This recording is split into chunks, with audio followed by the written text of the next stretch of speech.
감히 천한 것이 어찌 임금의 여인이 될 수 있단 말이냐. 신하들의 분노가 조정을 뒤흔들었습니다. 그 분노의 중심에는 단 한 명의 여인이 있었습니다. 그녀는 관청의 노비였습니다. 대대로 노비 가문에서 태어나 평생을 그 자리에서 살다 죽어야 할 운명이었습니다. 하지만 이 여인은 조선 최고의 성군, 세종대왕의 마음을 사로잡았고 결국 후궁 중 가장 높은 자리인 정일품 신비내까지 올랐습니다. 그런데 여기에는 아무도 모르는 충격적인 이유가 숨어 있었습니다. 세종은 왜 신분의 벽을 무너뜨리면서까지 그녀를 선택했을까요? 신하들이 격렬하게 반대했는데도 세종의 마음은 왜 흔들리지 않았을까요? 오늘은 조선 500년 역사에서 가장 극적인 신분 상승을 이룬 신빈 김씨의 파란만장한 삶을 들려드리겠습니다. 조선 태종 시절 한양 성박 어느 허름한 마을에 한 소녀가 살고 있었습니다.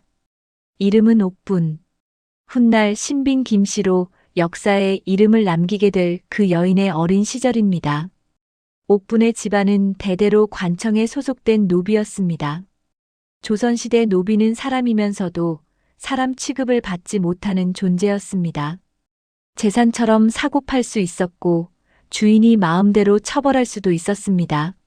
노비의 자식은 또 노비가 되어야 했으니 한번 노비로 태어나면 대를 이어 그 굴레에서 벗어날 수 없었습니다. 옥분의 아버지는 일찍 세상을 떠났습니다. 어머니 혼자 어린 딸을 키워야 했습니다. 가난은 이들의 숙명과도 같았습니다. 겨울이면 찬바람이 사정없이 들이치는 초가집에서 서로의 체온에 의지해 밤을 보내야 했습니다. 그래도 어머니가 계셨기에 옥분은 행복했습니다. 어머니는 늘 옥분에게 말씀하셨습니다. 우리가 비록 천한 몸이지만 마음만은 누구보다 깨끗하게 살아야 한다. 그것이 사람으로서 지켜야 할 도리란다. 어린 옥분은 어머니의 말씀을 가슴 깊이 새겼습니다. 그때는 그 말의 진정한 의미를 알지 못했지만 훗날 이 가르침이 그녀의 인생을 완전히 바꾸어 놓게 됩니다. 그런데 어느 봄 어머니가 갑자기 쓰러지셨습니다. 오랜 가난과 고된 노동으로 몸이 망가진 것이었습니다. 약을 지어드려야 했지만 그럴 돈이 없었습니다. 옥분은 어머니의 손을 잡고 눈물을 흘릴 수밖에 없었습니다. 그때였습니다. 마을에 이상한 소문이 돌기 시작했습니다. 궁궐에서 어린 처녀들을 뽑는다더라. 나이 어리고 건강한 아이면 누구든 데려간다는구만. 옥분의 눈이 번쩍 뜨였습니다. 궁궐에서 일하면 품삯을 받을 수 있지 않을까? 그 돈으로 어머니 약을 지어드릴 수 있지 않을까? 다음 날 새벽 옥분은 궁녀를 뽑는 관리를 찾아갔습니다. 저를 데려가 주십시오. 무슨 일이든 열심히 하겠습니다. 관리는 옥분을 위아래로 훑어보았습니다. 나이가 몇이냐? 13살입니다. 부모는? 어머니께서 병중이십니다. 약값이 필요합니다. 관리는 잠시 생각하더니 고개를 끄덕였습니다. 좋다. 내일 궁궐로 오너라. 하지만 한번 들어가면 쉽게 나올 수 없다는 것을 알아두어라. 옥분은 기뻐서 어쩔 줄 몰랐습니다. 드디어 어머니를 구할 수 있게 된 것입니다.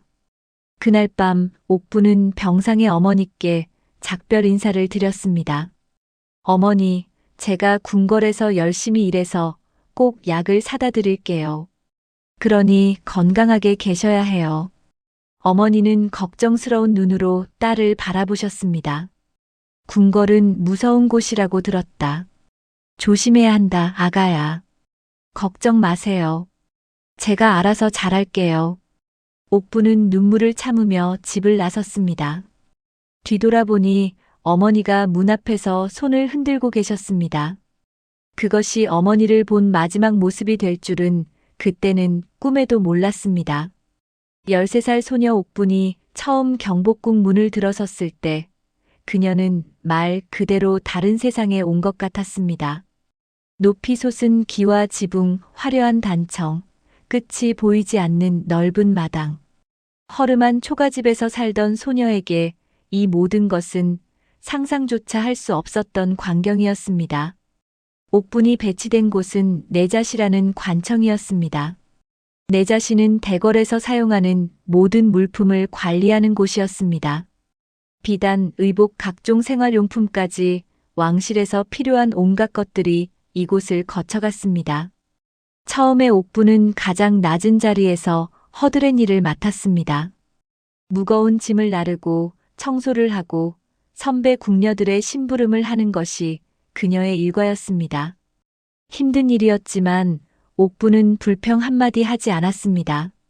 어머니의 약값을 벌어야 해. 조금만 참자. 옥부는 속으로 되뇌며 이를 악물었습니다.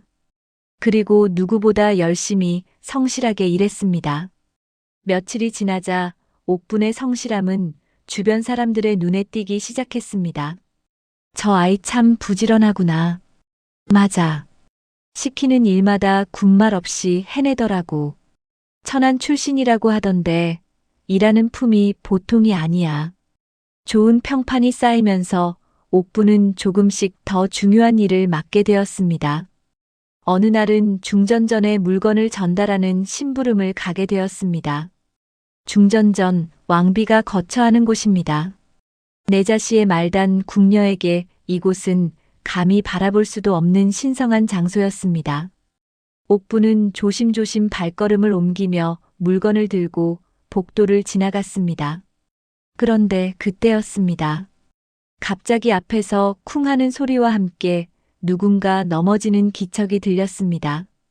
옥분이 달려가 보니 한 젊은 남자가 바닥에 쓰러져 있었습니다. 어머나, 괜찮으십니까? 옥분은 생각할 겨를도 없이 달려가 그를 부축했습니다. 그런데 그 순간 남자의 옷차림이 눈에 들어왔습니다. 화려한 비단옷, 귀한 장신구. 분명 평범한 사람이 아니었습니다. 혹시 왕자님? 옥분의 심장이 쿵쾅쿵쾅 뛰기 시작했습니다. 자신이 지금 무슨 일을 하고 있는 것인지 뒤늦게 깨달은 것입니다. 천한 궁녀가 감히 왕족의 몸에 손을 대다니.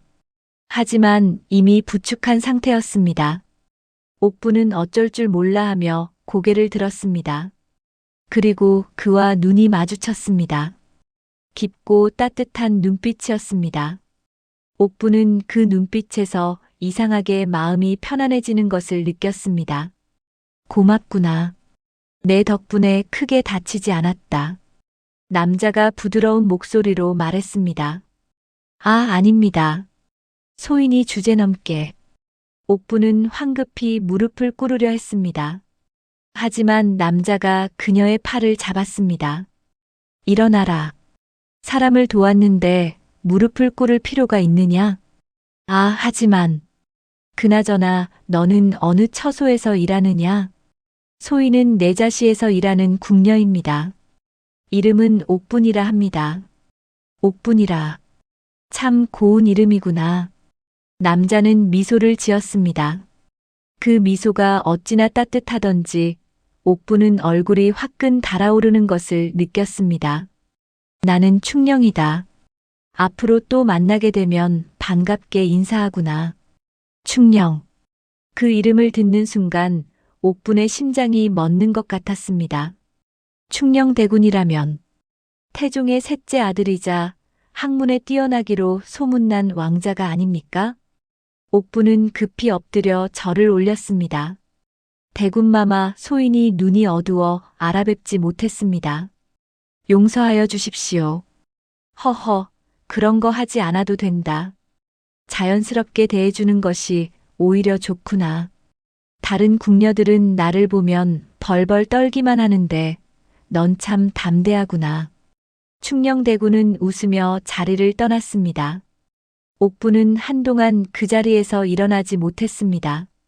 가슴이 너무 세게 뛰어서 다리에 힘이 들어가지 않았기 때문입니다. 참 따뜻한 분이시구나. 옥부는 충령대군의 뒷모습을 바라보며 생각했습니다. 물론 그때는 이 우연한 만남이 자신의 운명을 완전히 바꾸어 놓으리라고는 상상도 하지 못했습니다. 그날 이후로 옥분과 충녕대군은 가끔씩 우연히 마주치게 되었습니다. 중전전에 물건을 전달하러 갈 때, 혹은 복도를 지나갈 때, 어쩐지 자주 그와 마주쳤습니다. 처음에는 그저 간단한 인사 정도였습니다. 하지만 점차 짧은 대화를 나누게 되었습니다. 옥분아, 요즘은 무슨 일을 하고 있느냐? 내자시에서 비단을 정리하는 일을 맡고 있습니다. 대군마마. 그렇구나. 힘들지는 않으냐? 아닙니다. 일할 수 있다는 것만으로도 감사한 일입니다. 충녕대군은 옥분의 대답에 감탄하는 표정을 지었습니다. 참 겸손하구나. 그런 마음가짐이 있으니 무슨 일을 해도 잘 해내겠구나. 옥분은 얼굴을 붉히며 고개를 숙였습니다. 천한 궁녀인 자신에게 이렇게 따뜻하게 말씀해 주시는 분은 충녕대군이 처음이었습니다. 어느 날 충녕대군이 물었습니다. 옥분아, 너는 어떻게 궁에 들어오게 되었느냐? 옥분은 잠시 망설였습니다. 자신의 비천한 출신을 말해도 될까 고민이 되었습니다. 하지만 충녕대군의 진지한 눈빛을 보니 거짓말을 할 수가 없었습니다. 어머니께서 병환 중이셨습니다. 약값을 벌기 위해 궁에 들어왔습니다. 그런 사연이 있었구나. 참으로 효심이 깊은 아이로다. 충녕대군의 목소리에는 진심 어린 감탄이 담겨 있었습니다. 어머니는 지금 어떠시냐? 병환은 나으셨느냐? 그 질문에 옥분의 눈가가 촉촉해졌습니다. 사실 궁에 들어온 후로 어머니의 소식을 듣지 못했습니다. 궁녀는 함부로 궁 밖을 나갈 수 없었고 가족과 연락하는 것도 쉽지 않았습니다. 잘 모르겠습니다. 소식을 듣지 못했습니다. 옥분의 목소리가 떨렸습니다. 충녕대군은 안타까운 표정을 지었습니다. 그렇구나. 걱정이 많겠구나. 내가 한번 알아보겠다. 어머니의 안부를 전해줄 수 있을 것이다. 옥분은 깜짝 놀라 고개를 들었습니다. 대군마마, 그런 것까지 신경 써주시면 안 됩니다. 소희는 그저 괜찮다. 효심 있는 아이를 돕는 것은 당연한 일이다. 충녕대군은 미소를 지으며 자리를 떠났습니다. 옥분은 그의 뒷모습을 바라보며 눈물을 참았습니다. 이렇게 따뜻한 분이 세상에 또 있을까? 며칠 후 충녕대군이 다시 옥분을 찾아왔습니다. 하지만 그의 표정이 어두웠습니다. 옥분아. 예, 대군마마. 내 어머니께서 돌아가셨다. 그 말을 듣는 순간 옥분의 세상이 무너져 내렸습니다. 어머니. 옥분은 그 자리에서 무릎이 꺾였습니다. 눈물이 쏟아져 내렸습니다. 궁에 와서 돈을 벌어 약을 사드리려 했는데 결국 마지막을 함께하지도 못한 것입니다. 그때 누군가 옥분의 어깨에 손을 올렸습니다. 충녕대군이었습니다. 슬프겠지만 너무 자책하지 마라. 내 어머니는 내가 효도하려 했던 마음을 분명히 알고 계실 것이다. 충녕대군의 따뜻한 위로에 옥분은 더욱 울음을 터뜨렸습니다. 하지만 동시에 마음 한편으로는 고마움이 밀려왔습니다. 이 높으신 분이 천한 궁녀를 이렇게까지 위로해 주시다니. 고맙습니다, 대군마마. 소인 같은 것에게 이렇게까지. 고마울 것 없다. 앞으로 힘든 일이 있으면 언제든 말해라. 그날 밤 옥분은 홀로 방에 앉아 결심했습니다. 이제 돌아갈 곳도 없구나. 이 궁궐에서 열심히 살아보자. 그리고 언젠가는 당당한 사람이 되고 싶다. 어머니를 잃은 슬픔 속에서도 옥분은 새로운 다짐을 했습니다. 하지만 그녀는 아직 몰랐습니다. 자신의 운명이 곧 완전히 뒤바뀌게 될 것이라는 사실을. 어머니를 잃은 슬픔에 잠겨있던 옥분에게 예상치 못한 기회가 찾아왔습니다. 어느 날 상궁이 옥분을 불렀습니다. 옥분아, 내일부터 중전전에서 일하게 될 것이다. 옥분은 자신의 귀를 의심했습니다. 중전전이라 하셨습니까? 제가요? 그렇다. 원경왕후 마마께서 직접 너를 지목하셨다. 원경왕후. 태종의 정비이자 충녕대군의 어머니이신 분이었습니다. 그런 높으신 분이 천한 궁녀인 자신을 어떻게 아셨을까? 옥부는 얼떨떨한 기분으로 중전전에 들어갔습니다. 내자시와는 완전히 다른 세계였습니다. 화려한 장식, 엄숙한 분위기, 한치의 실수도 용납되지 않는 긴장감이 가득했습니다. 내가 옥분이로구나. 원경왕후께서 옥분을 바라보셨습니다. 위험 있으면서도 따뜻한 기운이 느껴지는 분이셨습니다. 예, 마마. 천한 것이 이런 곳에 오게 되어 송구스럽습니다. 겸손하구나. 내가 들으니 성실하고 마음씨가 고운 아이라 하더라. 그래서 불러드렸다. 옥부는 깊이 절을 올렸습니다. 과분한 말씀입니다. 최선을 다해 모시겠습니다. 원경왕후는 미소를 지으셨습니다. 그리고 곁에 있던 며느리에게 말씀하셨습니다. 저 아이를 잘 써보아라. 분명 도움이 될 것이다. 며느리, 즉 충녕대군의 부인인 소원왕후께서 옥분을 바라보셨습니다. 소원왕후는 아직 젊었지만 현명하고 인자한 분이라는 평판이 자자했습니다. 알겠습니다, 어머니. 옥분아, 앞으로 내 곁에서 시중을 들어라. 명을 받들겠습니다, 마마. 그렇게 옥분은 소원왕후의 지밀라인이 되었습니다. 지밀라인이란 왕비의 가장 가까운 곳에서 시중을 드는 궁녀를 말합니다. 내자시의 천한 궁녀에서 한 단계 올라선 것이었습니다. 옥부는 정성을 다해 소원왕후를 모셨습니다.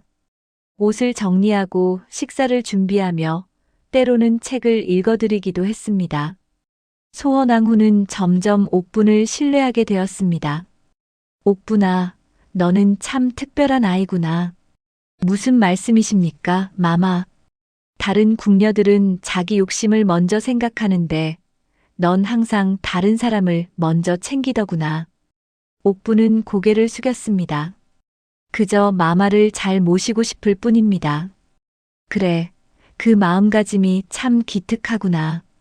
한편 옥분이 중전전에서 일하게 되면서 충녕대군을 만날 기회도 자연스럽게 늘어났습니다. 충녕대군은 어머니인 원경왕후와 부인인 소원왕후를 뵙기 위해 자주 중전전을 찾았기 때문입니다. 옥분아, 여기서 일하게 되었구나. 어느 날 충녕대군이 옥분을 보고 반갑게 말했습니다. 예, 대군마마. 원경왕후 마마와 소원왕후 마마의 은혜입니다. 그렇구나. 잘 되었다. 이제 더 자주 볼 수 있겠군.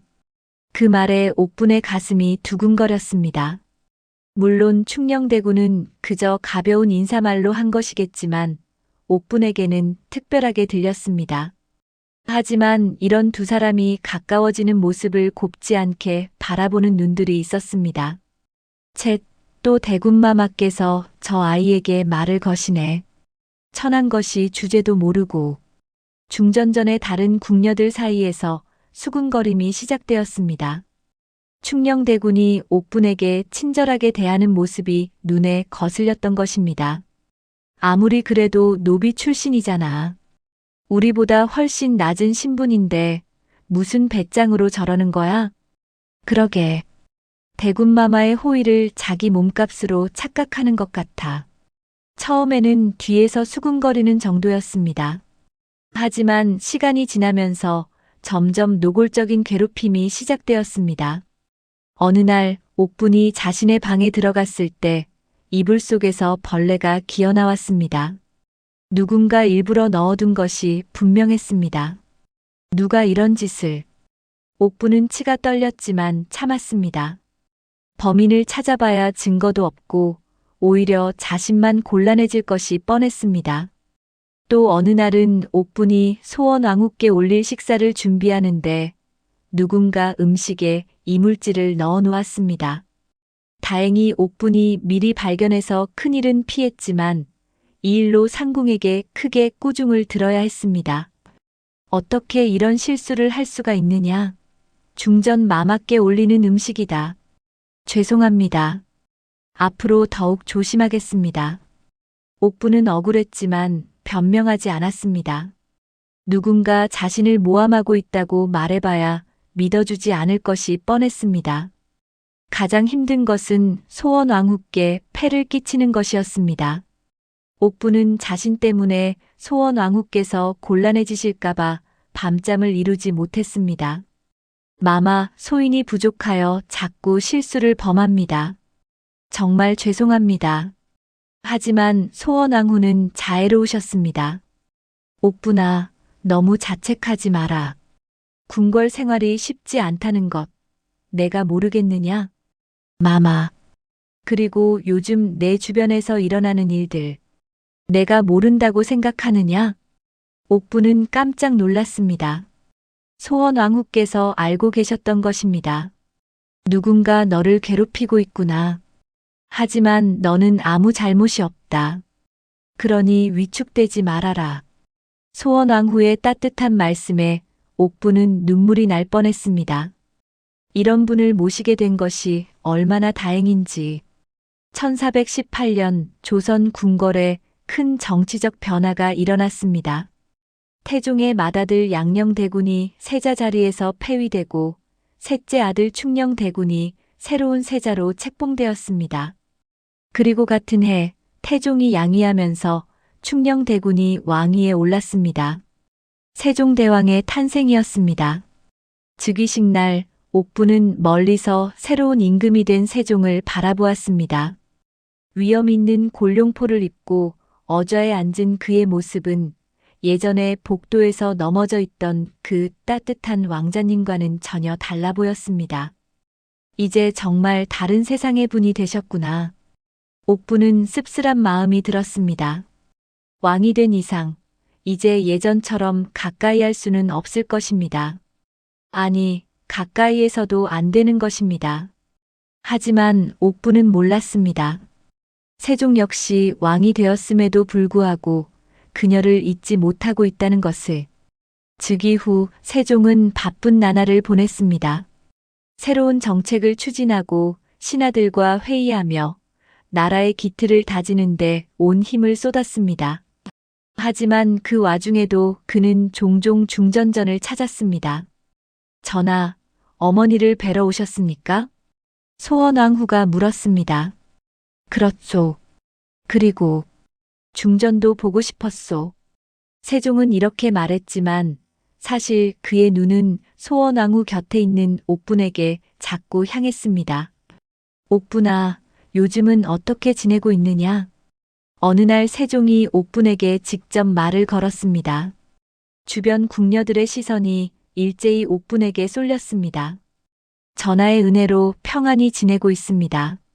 옥분은 최대한 조심스럽게 대답했습니다. 이런 상황이 자신에게 좋지 않다는 것을 알고 있었기 때문입니다. 그래, 다행이구나. 혹시 불편한 점은 없느냐? 없습니다, 전하. 그렇다면 좋고. 앞으로도 열심히 중전을 모시거라. 세종은 미소를 지으며 자리를 떠났습니다. 하지만 그 짧은 대화 하나가 궁중에 엄청난 파문을 일으켰습니다. 전하께서 저 궁녀에게 특별히 관심을 보이시는 것 같지 않아? 천한 노비 출신이 전하의 눈에 들다니. 세상에 분수도 모르는 것이 감히. 옥분에 대한 험담이 궁중 곳곳에서 터져나왔습니다. 특히 다른 후궁들과 그 세력들이 옥분을 경계하기 시작했습니다. 그 중에서도 가장 위협적인 존재는 영빈 강씨였습니다. 영빈 강씨는 비교적 일찍부터 세종의 총애를 받아온 인물이었습니다. 그녀는 화의군이라는 왕자까지 낳은 상태였습니다. 영빈 강씨는 옥분의 존재를 눈의 가시처럼 여겼습니다. 천한 노비 출신이 임금의 관심을 받는다는 것 자체가 용납되지 않았습니다. 어느 날 영빈 강 씨가 직접 옥분을 불렀습니다. 내가 옥분이로구나. 예, 영빈 마마. 옥분은 조심스럽게 절을 올렸습니다. 영빈 강 씨의 눈빛이 차가웠습니다. 요즘 전하께서 내게 관심을 보이신다는 소문이 자자하더구나. 그런 일 없습니다, 마마. 소인은 오직 중전 마마만을 모실 뿐입니다. 정말 그러냐? 영빈 강 씨가 한 발짝 다가왔습니다. 내가 충고하는데 분수를 지키는 것이 좋을 것이다. 궁중은 내가 생각하는 것만큼 호락호락한 곳이 아니야. 명심하겠습니다, 마마. 옥부는 고개를 깊이 숙였습니다. 등골이 서늘해지는 것을 느꼈습니다. 영빈 강 씨의 말에는 분명한 위협이 담겨 있었습니다. 이후 옥분에 대한 괴롭힘은 더욱 심해졌습니다. 영빈 강 씨의 세력들이 뒤에서 부채질을 하고 있었던 것입니다. 옥분이 요즘 너무 건방진 것 같지 않아? 맞아. 전하께서 한번 말씀 건네주시니까 하늘에 오른 줄 아나 봐. 누군가 제대로 가르쳐줘야 할 것 같은데. 어느 날은 복도에서 누군가 일부러 옥분의 발을 걸었습니다. 옥분은 그만 바닥에 넘어지고 말았습니다. 어머, 미안해. 못 봤네. 하지만 그 궁녀의 표정에는 전혀 미안한 기색이 없었습니다. 오히려 비웃는 듯한 미소를 짓고 있었습니다. 그냥 거기 엎드려 있어. 그게 내 자리야. 노비는 노비답게 살아야지 뭘 주제도 모르고. 잔인한 조롱이 이어졌습니다. 옥부는 눈물을 참으며 그 자리에서 일어났습니다. 이 모든 광경을 우연히 지나가던 소원왕후가 목격했습니다. 소원왕후는 분노로 온몸이 떨렸습니다. 뭐 하는 거냐? 소원왕후의 목소리가 복도에 울렸습니다. 순간 모든 궁녀들이 얼어붙었습니다. 중전 마마. 옥분을 괴롭히는 것이냐? 감히 누가 그런 짓을. 궁녀들은 바닥에 엎드려 용서를 빌었습니다. 죄송합니다, 마마. 다시는 이런 일이 없도록 하겠습니다. 소원왕후는 차가운 눈으로 그들을 바라보다가 옥분에게 다가갔습니다. 옥분아, 괜찮으냐? 괜찮습니다, 마마.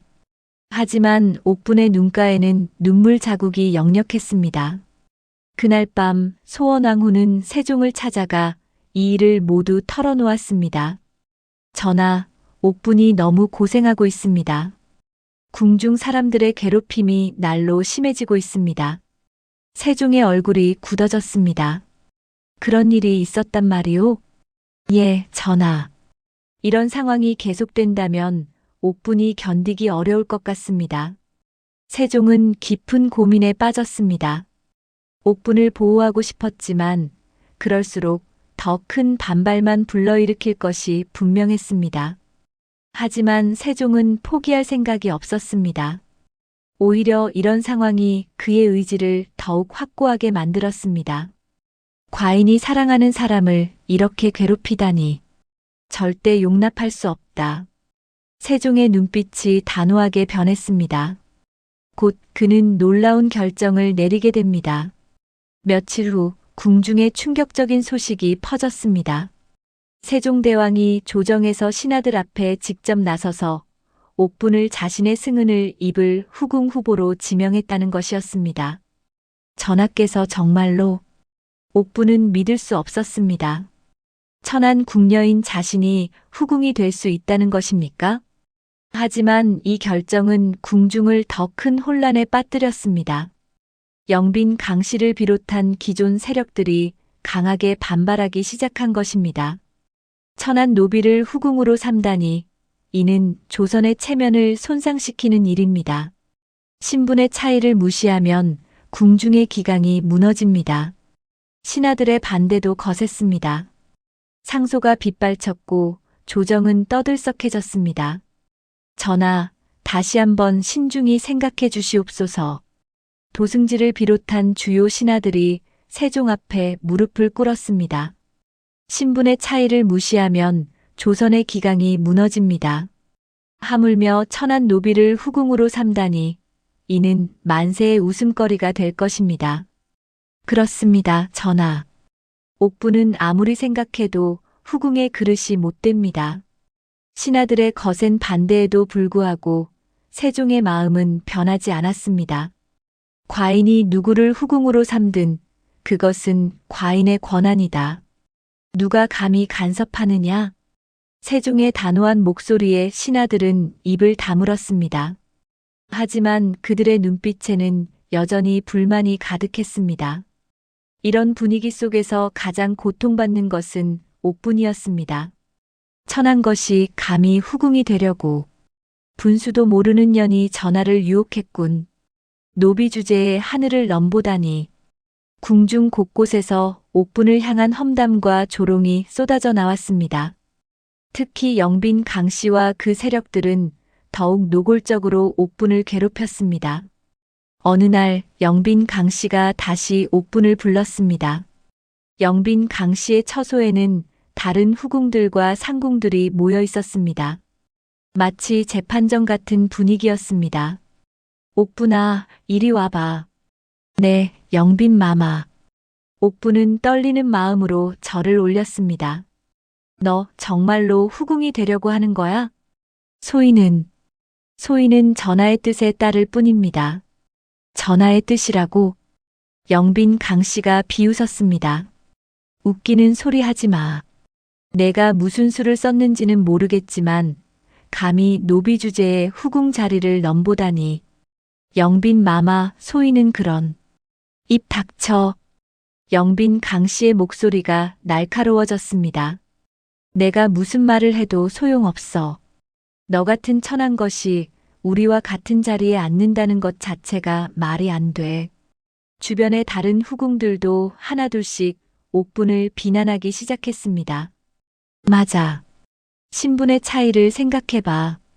궁중의 채통이 말이 아니야. 전하께서 일시적으로 미혹되신 것일 뿐이야. 옥분은 그 자리에서 견디기 어려운 모욕을 당해야 했습니다. 하지만 그녀는 굽히지 않았습니다. 영빈 마마 소인이 천한 출신인 것은 사실입니다. 하지만 전하께서 소인을 선택하셨다면 소인은 전하의 뜻을 따르겠습니다. 뭐라고? 영빈 강씨의 눈이 커졌습니다. 그녀는 옥분이 이 정도 압박에 쉽게 무너질 줄 알았는데 예상 밖의 반응에 당황했습니다. 너 정말 후회하지 않을 거야? 후회하지 않겠습니다. 옥분의 눈빛은 단호했습니다. 영빈 강씨는 할 말을 잃었습니다. 한편 며칠 후 세종은 다시 한번 조정해서 옥분에 대한 자신의 입장을 명확히 밝혔습니다. 신하들아, 과인이 한 가지 묻겠다. 세종의 목소리는 평소보다 더욱 위엄이 있었습니다. 어전에 모인 모든 신하들이 숨을 죽였습니다. 과인의 후궁을 누가 정하느냐? 신하들이냐 아니면 과인이냐? 도승지 김돈이 조심스럽게 대답했습니다. 당연히 전하께서 정하시는 일입니다. 그렇다. 그런데 왜 신하들이 과인의 사사로운 일에 간섭하려 하느냐? 세종의 날카로운 질문에 신하들은 아무 말도 할 수 없었습니다. 과인은 옥분의 신분이 비록 천하지만 13살에 궁중에 들어와 행실이 바르다고 생각한다. 그리고 그녀의 인품을 직접 확인했다. 세종은 계속해서 자신의 의지를 밝혔습니다. 더욱이 옛부터 궁녀의 세계에는 본래 귀천이 없었다.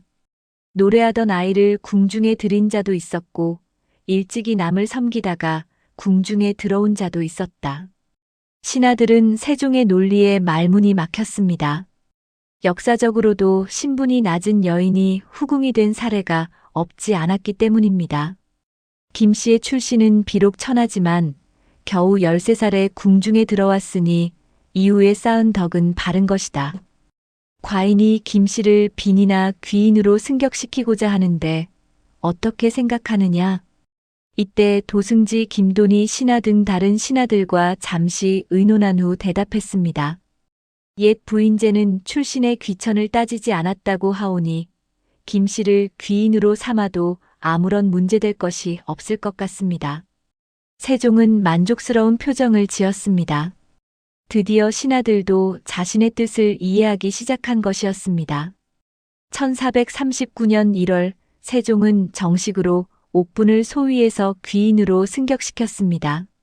축하드립니다, 귀인 마마. 궁중 사람들이 옥분 앞에 무릎을 꿇었습니다. 이제 그녀는 궁중에서 함부로 무시당할 수 없는 존재가 된 것이었습니다. 하지만 세종의 계획은 여기서 끝나지 않았습니다. 같은 해 세종은 다시 한번 놀라운 결정을 내렸습니다. 과인은 김씨를 정일품 신빈으로 승격시키겠다. 전하, 빈으로 승격시키시겠습니까? 도승지 김돈이 조심스럽게 물었습니다. 귀인에서 빈으로의 승격은 단순한 품계 상승이 아니었습니다. 빈은 내명부에서 가장 높은 직첩으로 영의정과 맞먹는 정일품이었기 때문입니다. 그렇다. 김씨의 천성이 부드럽고 아름다워 중전이 막내 아들을 기르게 했다. 성품이 근신하지 않았다면 중전이 하필 소생 아들을 기르게 했겠느냐? 세종의 말에는 확신이 차 있었습니다. 소원왕후가 막내 아들인 영흥대군의 교육을 옥분에게 맡길 만큼 그녀의 성품이 고왔다는 것이 그의 판단 근거였습니다. 이 결정이 발표되자 조선 궁궐 역사상 전례 없는 일이 벌어졌습니다. 노비에서 궁녀를 거쳐 빈으로 신분이 급상승한 것입니다. 조선의 신데렐라가 탄생한 순간이었습니다. 축하드립니다, 신빈 마마. 궁중 모든 사람들이 옥분, 아니, 이제는 신빈 김씨 앞에 무릎을 꿇었습니다. 이제 그녀는 궁중에서 소원왕후 다음으로 높은 지위에 올랐습니다. 그 누구도 감히 무시할 수 없는 존재가 된 것이었습니다. 신빈 김씨가 된 후 옥분은 세종과 더욱 깊은 사랑을 나누게 되었습니다.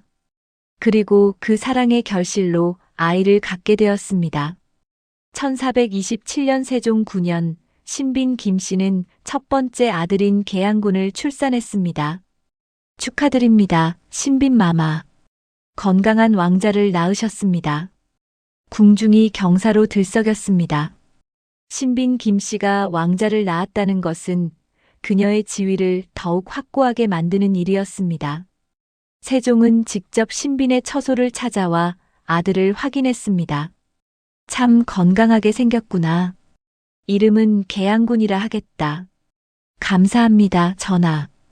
옥분은 아이를 품에 안고 행복한 미소를 지었습니다. 천한 노비에서 시작해서 이제는 왕자의 어머니가 되었습니다.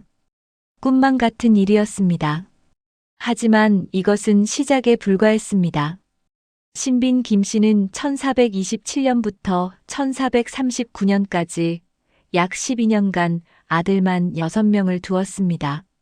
1428년 둘째 아들 의창군, 1430년 셋째 아들 밀성군, 1431년 넷째 아들 익형군, 1435년 다섯째 아들 영흥군, 1439년 막내 아들 담양군. 매번 아들을 낳을 때마다 세종의 기쁨은 컸습니다. 그리고 신빈 김씨의 지위는 더욱 높아져 갔습니다. 신빈은 참으로 복이 많은 여인이로다. 세종의 사랑이 지극하다는 것을 알 수 있습니다. 궁중 사람들은 신빈 김씨를 보며 감탄했습니다. 세종의 모든 부인들 중에서 정비인 소원왕후가 팔남이녀로 가장 많은 자녀를 낳았으며 후궁 중에서는 신빈 김씨가 육남으로 압도적인 다산을 자랑했습니다. 영빈 강씨를 비롯한 다른 후궁들은 이런 상황을 지켜보며 부러움과 질투를 느꼈습니다. 하지만 이제는 신빈 김씨에게 덤빌 엄두조차 낼 수 없었습니다. 우리가 아무리 해도 신빈 마마를 따라갈 수 없겠어. 맞아. 이제는 그분이 궁중의 실세야. 실제로 신빈 김씨의 영향력은 날로 커져갔습니다. 신빈 김씨와 소원왕후의 관계는 매우 특별했습니다. 일반적으로 왕비와 후궁 사이에는 갈등이 있기 마련인데 이 두 사람은 전혀 달랐습니다. 소원왕후는 신빈 김씨가 세종을 독점하고 있는데도 전혀 내색하지 않고 그녀를 아꼈습니다. 이는 김 씨를 지밀라인으로 데리고 있을 때부터 관계가 좋았기 때문이었습니다.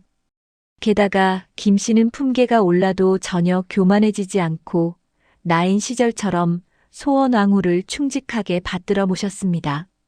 신빈아, 너는 참 변하지 않는구나. 소원왕후가 어느 날 이렇게 말씀하셨습니다. 마마의 은혜 덕분입니다. 소희는 평생 마마를 모시겠습니다. 그런 말하지 마라. 이제 너도 빈이 아니냐? 나와 동등한 대우를 받아야 해. 아닙니다, 마마. 소인에게 마마는 영원히 모셔야 할 뿐이십니다. 신빈 김 씨의 태도는 궁중의 안정에 크게 기여했습니다. 소원왕후는 신빈 김 씨를 너무나 신뢰했기 때문에 자신의 아들들까지 그녀에게 맡겼습니다. 차남인 수양대 군 훗날 세조가 막내 아들인 영흥대 군의 양육을 신빈 김 씨에게 맡긴 것이었습니다. 이는 소원왕후가 신빈 김 씨를 얼마나 신뢰했는지를 보여주는 증거였습니다. 자신의 친자식을 다른 여인에게 맡긴다는 것은 보통 신뢰로는 할 수 없는 일이니까요. 세종의 변함없는 사랑. 세종대왕과 신빈 김 씨의 사랑은 시간이 지나도 변하지 않았습니다. 오히려 세월이 흐를수록 더 깊어졌습니다. 어느 날 세종이 신빈의 처소를 찾아왔습니다. 신빈아, 오늘 기분이 어떠하냐? 전하께서 찾아와 주시니 기쁨지 않습니다. 과인도 그대 얼굴을 보니 마음이 편안해지는구나. 그대 덕분에 과인의 인생이 더욱 풍요로워졌다. 고맙다. 전하께서 그런 말씀을 하시니 송구스럽습니다. 모든 것이 전하의 은혜입니다. 아니다. 그대의 현명함과 덕이 있었기에 가능한 일이었다. 세종의 말에 신빈은 깊은 감사를 느꼈습니다. 천한 노비에서 시작해서 이렇게 임금의 사랑을 받게 되다니 꿈만 같은 일이었습니다. 전하, 한 가지 여쭈어도 되겠습니까? 무엇이든 말해보아라. 전하께서는 왜 소인 같은 천한 것을 사랑해 주셨습니까? 양반 규수들 중에 더 훌륭한 분들이 많았을 텐데. 세종은 잠시 생각에 잠기더니 대답했습니다. 과인이 그대를 처음 만났던 날을 기억하느냐? 예. 소인이 대군마마를 부축해드렸던 날이지요. 그때 과인은 그대의 눈빛에서 진심을 보았다. 다른 궁녀들은 과인을 보면 두려워하거나 아첨하려 했지만 그대는 그저 넘어진 사람을 걱정하는 눈빛이었다. 신비는 고개를 숙였습니다. 그리고 그 후로도 그대는 항상 진심으로 대해주었다. 과인의 지위가 아니라 과인 자체를 봐주었지. 그것이 과인에게는 무엇보다 소중했다. 전하, 신분이 무엇이 중요하겠느냐?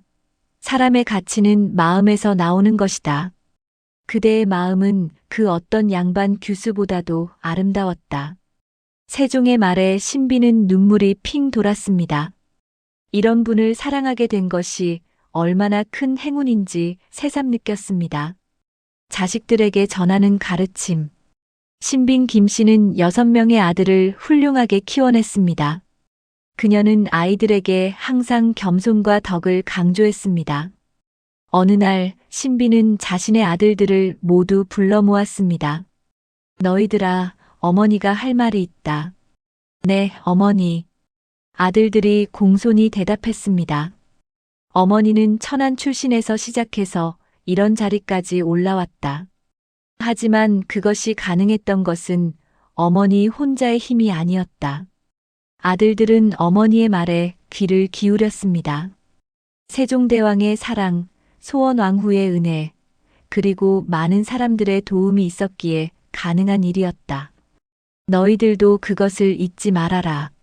알겠습니다, 어머니. 그리고 너희들은 왕자의 신분이지만 절대 교만하지 말아라. 항상 겸손하고 다른 사람을 배려하는 마음을 가져라. 신빈 김 씨의 가르침은 아들들의 마음에 깊이 새겨졌습니다. 세종의 승하와 새로운 삶. 1450년 세종대왕이 승하셨습니다. 궁중은 슬픔에 잠겼고 신빈 김 씨에게도 크나큰 충격이었습니다. 전하.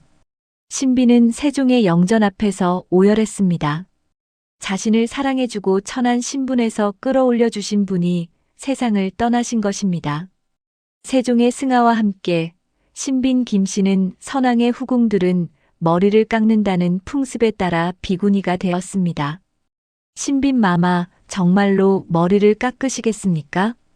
궁녀가 조심스럽게 물었습니다. 그것이 예법이니라. 선왕을 모시던 후궁이 마땅히 해야 할 일이다. 신빈 김 씨는 담담하게 삭발을 받아들였습니다. 긴 머리카락이 바닥에 떨어지는 것을 보며 지난 세월을 되돌아보았습니다. 세종대왕과 함께했던 행복한 시간들, 6명의 아들을 낳으며 보낸 충만한 나날들, 이제 모든 것이 추억이 되는구나. 하지만 신빈 김 씨는 슬퍼하지 않았습니다. 오히려 마음이 평온했습니다. 자신이 할 수 있는 모든 것을 다했다는 만족감이 있었습니다. 비구니가 된 신빈 김 씨는 매일 아침 저녁으로 불경을 읽으며 세종대왕의 명복을 빌었습니다. 후궁들이 이를 따라했다고 할 정도로 그녀는 여전히 궁중 여인들의 귀감이었습니다. 세조의 특별한 배려. 세조가 왕위에 오른 후에도 신빈 김 씨는 특별한 대우를 받았습니다. 세조는 어린 시절 신빈 김 씨의 손에서 자랐기 때문에 그녀를 깊이 존경하고 있었습니다. 1458년 신빈 김 씨가 목욕을 하러 강원도를 방문하자 강원도 관찰사는 군량 50석을 신빈에게 주라는 명까지 내렸습니다. 이는 세조가 신빈 김 씨를 여전히 깊이 존경하고 있다는 증거였습니다. 신빈이 낳은 왕자 6명은 7명을 낳은 성종의 후궁 홍 씨에 이어 후궁 중에서 두 번째로 많았습니다. 신빈이 타고난 성품이 부드럽고 근신하여 윗사람을 잘 모셨던 데다가 소원왕후의 신임을 받아 소원왕후 소생의 수양대군을 돌보았고 어린 영흥대군의 유모 역할도 맡았습니다. 덕분에 훗날 세조와의 인연으로 자식들이 계유정난의 화를 피할 수 있었고 자손이 더욱 번창할 수 있었습니다. 특히 같은 후궁이었던 혜빈 양 씨가 단종을 지지해서 아들들과 친정이 모두 몰살당한 것과 비교하면 신빈 김 씨의 현명한 처신이 돋보였습니다. 어느 봄날 신빈 김 씨는 궁궐 정원을 거닐며 꽃들을 바라보았습니다. 벚꽃이 만개한 아름다운 풍경이었습니다. 참 아름답구나. 꽃은 피었다가 지지만 그 아름다움은 사람들의 마음에 오래 남는다. 신빈 김 씨는 자신의 삶도 그와 같기를 바랐습니다. 비록 자신은 언젠가 이 세상을 떠나겠지만 자신이 보여준 겸손과 덕이 후세 사람들에게 오래도록 기억되기를 원했습니다. 어느 날 신빈 김 씨는 다시 한번 아들들을 불러 모았습니다. 너희들아, 어머니가 마지막으로 당부하고 싶은 것이 있다. 말씀하세요, 어머니. 어머니는 천한 신분에서 시작했지만 결국 이 자리까지 올 수 있었다. 그것은 어머니가 특별해서가 아니라 마음을 잃지 않았기 때문이다. 아들들은 고개를 끄덕였습니다. 너희들도 마찬가지다. 아무리 높은 자리에 올라도 마음을 잃어서는 안 된다. 겸손하고 다른 사람을 배려하고 항상 진심으로 대하거라. 그것이 진정한 귀인이다. 명심하겠습니다, 어머니. 그리고 어머니가 죽더라도 슬퍼하지 마라. 어머니는 충분히 행복했다. 세종대왕의 사랑을 받았고 너희들 같은 훌륭한 아들들을 두었으니 더 바랄 것이 없다. 아들들은 눈물을 흘리며 어머니의 손을 잡았습니다. 영원한 안식. 1464년 음력 9월 4일 신빈 김 씨는 59세를 일기로 세상을 떠났습니다. 세조는 쌀과 콩 등 모두 70석을 부위로 내렸습니다. 이는 그녀에 대한 마지막 예우였습니다. 신빈 김 씨의 죽음은 궁중뿐만 아니라 온 나라에 큰 슬픔을 가져다 주었습니다. 그녀가 보여준 신데렐라 스토리는 많은 사람들에게 희망과 용기를 주었기 때문입니다. 신빈 마마는 정말 위대한 분이셨어. 맞아. 신분의 벽을 뛰어넘어 당당하게 사신 분이야. 우리도 신빈 마마처럼 살아야 해. 사람들은 신빈 김씨를 그리워하며 그녀의 삶을 본받으려 했습니다. 그녀의 묘는 경기도 화성시 남양동에 있습니다. 묘역에는 세조 11년에 세운 묘갈과 묘비, 불을 밝히기 위한 장명 등 문인석, 제물을 올리고 제사를 올리기 위한 상석이 있으며 묘 주변은 돌담으로 둘러싸여 있습니다. 1994년 경기도 기념물 제153호로 지정되었습니다. 진정한 신데렐라. 신빈 김씨의 삶은 조선 역사상 가장 극적인 성공 스토리로 기록되었습니다. 천안 노비에서 시작하여 왕의 총애를 받는 후궁이 되고 6명의 왕자를 낳아 조선 왕실의 중요한 인물이 된 그녀의 이야기는 후세 사람들에게 큰 감동을 주었습니다. 무엇보다 그녀가 보여준 겸손과 지혜, 그리고 끝까지 변하지 않은 마음가짐은 진정한 성공이 무엇인지를 알려주는 살아있는 교훈이 되었습니다. 진정한 신데렐라는 신분이 올라가도 마음을 잃지 않는 사람이구나. 사람들은 신빈 김씨의 삶을 통해 진정한 성공의 의미를 깨달았습니다. 처음 궁궐에 들어왔을 때 13살 소녀 옥부는 단지 어머니의 약값을 벌기 위해 왔을 뿐이었습니다. 하지만 그녀는 자신의 운명을 스스로 개척해 나갔습니다. 험난한 시련 속에서도 굴복하지 않았고 권력을 얻은 후에도 겸손함을 잃지 않았습니다. 어머니가 당부하셨던 말씀 그대로 그녀는 운명을 바꾸면서도 자신의 마음을 지켜냈습니다. 그녀의 이야기는 조선 500년 역사 중 가장 아름다운 사랑 이야기이자 가장 감동적인 성공 스토리로 영원히 기억될 것입니다. 여기까지 세종대왕의 마음을 얻은 유일한 여인, 신빈 김씨의 이야기였습니다. 여러분은 이 이야기 중 어떤 장면이 가장 인상 깊으셨나요? 13살 소녀가 어머니를 위해 궁궐로 향했던 그 첫걸음이었을까요? 아니면 세종대왕이 신분의 벽을 무너뜨리며 그녀를 선택했던 그 결단의 순간이었을까요? 여러분의 생각을 댓글로 남겨주세요. 그리고 이런 역사 속 숨은 이야기들이 더 궁금하시다면 좋아요와 구독 부탁드립니다. 다음에는 또 어떤 놀라운 역사의 순간을 함께 만나러 갈지 기대해 주세요. 긴 이야기를 끝까지 들어주셔서 감사합니다.